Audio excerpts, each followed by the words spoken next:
আপনাদের নিশ্চয় মনে আছে মাস কয়েক আগে জামায়াতের আমির ডক্টর শফিকুর রহমান যখন বরিশালে চরমনাই হেডকোয়ার্টারে যান, সেখানে একটা নতুন দৃশ্যপট তৈরি হয়েছিল। আমরা যেটা দেখেছি যে চরমনাই পীরের পক্ষ থেকে অত্যন্ত আতিথেয়তাপূর্ণভাবে জামাত আমিরকে বরণ করে নেওয়া হয় এবং সেখানে তারা দীর্ঘক্ষণ নানা ইস্যুতে কথা বলেন। বৈঠক বলি, সাক্ষাৎ বলি, ওই কার্যক্রম শেষে যেটা বলা হয় যে আগামী নির্বাচনে ইসলামী দলগুলির ভোট যেন এক বাক্সে পড়ে, সে ব্যাপারে তারা চেষ্টা করবেন।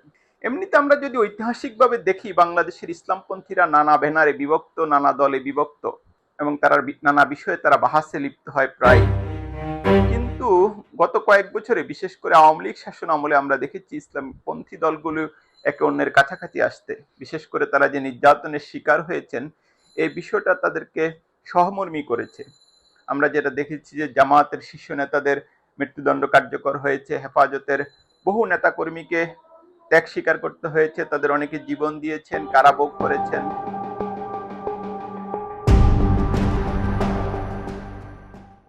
এই পুরো প্রেক্ষাপটে ইসলামপন্থী দলগুলো নিজেদের অনেকটা মানে সহমর্মী হয় একের অন্যের প্রতি এবং নিজেদের মধ্যে এক ধরনের যোগাযোগ গড়ে তোলে। এবং শেখ হাসিনা শাসনামলের শেষ দিকে আমরা যেটা দেখেছি যে ইসলামপন্থী দলগুলি চেষ্টা করছে একটি রাজনৈতিক বা নির্বাচনী জোট গড়ে তোলার জন্য।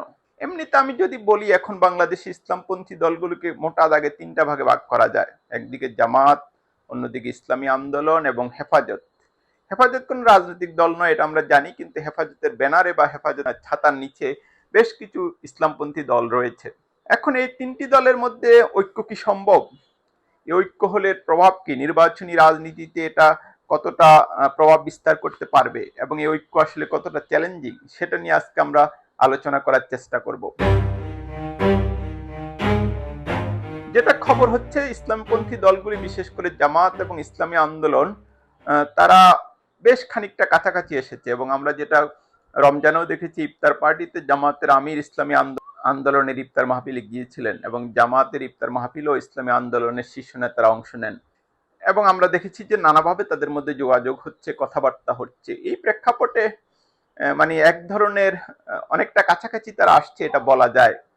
আরেকটা যেটা দেখছি, হেফাজতের মধ্যে আমি এক ধরনের দুই রকম বিভক্তি দেখছি। হেফাজতের কিছু দল বিএনপির সঙ্গে যোগাযোগ রাখছে এবং কিছু দল ইসলাম জামাত বা ইসলামী আন্দোলন এদের সঙ্গে যোগাযোগ রাখছে।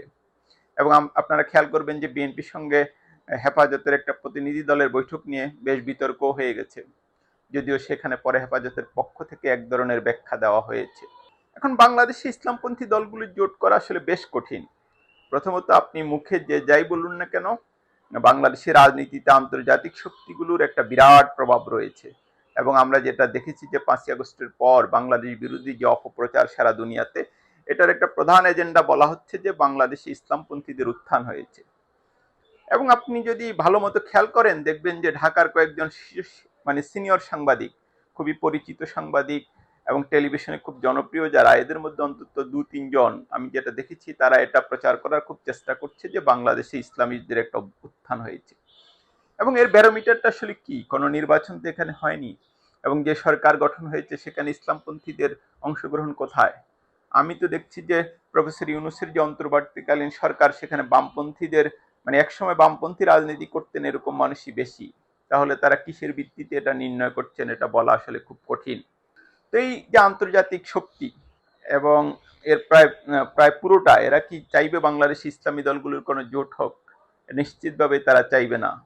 আপনি বিবিসি বাংলার একটা রিপোর্ট খেয়াল করেছেন কিনা, এখানে বিজেপির এক এমপি বলছেন যে জামাত এক ধরনের তালেবানিকরণের চেষ্টা করে, সুতরাং তারা বিএনপি যদি ভারতের সঙ্গে সম্পর্ক উন্নয়ন করতে চায় তাহলে জামাতকে তাদের বাদ দিতে হবে। এই যে খোলাখুলি কথা, অথচ তারা নিজেরা হিন্দুত্ববাদী রাজনীতি করছে ভারতে এবং মুসলমানরা সেখানে কিভাবে নির্যাতনের শিকার তা আমরা জানি। তারা যখন এসব কথা বলে, এটা আসলে খুব বিস্ময়কর। কিন্তু এই যে বললাম যে ইউরোপ বলেন, আমেরিকা বলেন বা ভারত বলেন বা আন্তর্জাতিক শক্তিগুলির যে নানা ফরম্যাটে, এরা বাংলাদেশে ইসলামপন্থীদের কোনো উত্থান চায় না। সেই প্রেক্ষাপটে ইসলামপন্থী দলগুলোর জোট একটা বড় কঠিন কাজ। আরেকটা হচ্ছে, এটা শুনতে একটু আশ্চর্য লাগবে, কিন্তু ইসলামপন্থী দের প্রতি খুবই সহমর্মী এমন কোনো ব্যক্তিও মনে করেন যে এই ধরনের জোট বাংলাদেশের প্রতি আন্তর্জাতিক শক্তিগুলোর নজর বাড়িয়ে ফেলবে, এটা ক্ষতিকর হবে দীর্ঘমেয়াদে, সেটা একটা ব্যাপার আছে। আরেকটা দেখে যেটা বলতে পারি যে ভারতের মতো শক্তিগুলি, যেটা আমি একটু আগে উল্লেখ করেছি, জামাতের ব্যাপারে তাদের খুব বড় ধরনের আপত্তি রয়েছে। অন্যান্য ইসলামী পন্থী দলগুলোর কারো কারো সঙ্গে হয়তো তাদের টুকটাক যোগাযোগ রয়েছে, কিন্তু জামাতকে তারা সবসময় যোগাযোগের বাইরে রাখতে চায়।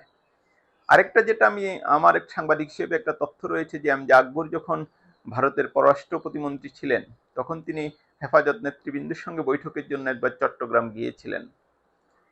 তো এই পুরো প্রেক্ষাপটে যেটা আমি বললাম যে ইসলাম আন্তর্জাতিক শক্তিগুলো এখানে একটা বড় চ্যালেঞ্জ। আন্তর্জাতিক শক্তিগুলোর কথা আমি বললাম, আন্তর্জাতিক শক্তিগুলোর বাইরে আমাদের যে দেশীয় রাজনৈতিক শক্তিগুলি রয়েছে, তারাও কিন্তু ইসলামপন্থী দলগুলোকে তাদের জোটে টানার চেষ্টা করবে। সেই প্রেক্ষাপটেও এই জোট একটা চ্যালেঞ্জের মুখে পড়বে, সম্ভাব্য যে জোটে ইসলামপন্থী দলগুলোর যে জোটের কথা আমি বলছি।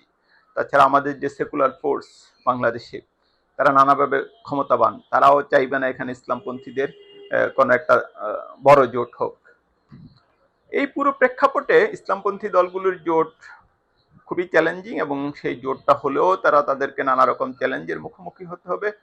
তবে এখন পর্যন্ত আমার কাছে দৃশ্যপট যেটা মনে হয় যে জামাত, ইসলামী আন্দোলন এবং হেফাজত সমর্থিত কিছু দলের মধ্যে নির্বাচনী জোট হলেও হতে পারে। তবে হেফাজতের একটি অংশ, মানে হেফাজত সমর্থিত দলগুলির একটি অংশ বিএনপির সঙ্গে জোটে যাবে, সেটাও বোঝা যাচ্ছে।